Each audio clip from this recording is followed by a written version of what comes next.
Integrating CJ Dropshipping with eBay involves sourcing products from CJ Dropshipping and listing them on your eBay seller account. Here's a concise guide. Create eBay seller account. If you don't have one, sign up for an eBay seller account and set up your storefront. Access CJ Dropshipping. Log into your CJ Dropshipping account to explore and choose products you want to sell on eBay. Download product information. Download essential product details, images, descriptions, and specifications from CJ Dropshipping.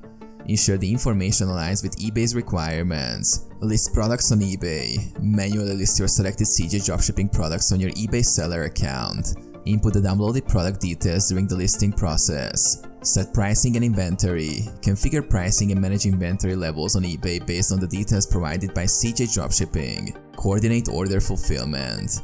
When you receive orders on eBay, place those orders with CJ Dropshipping through their platform.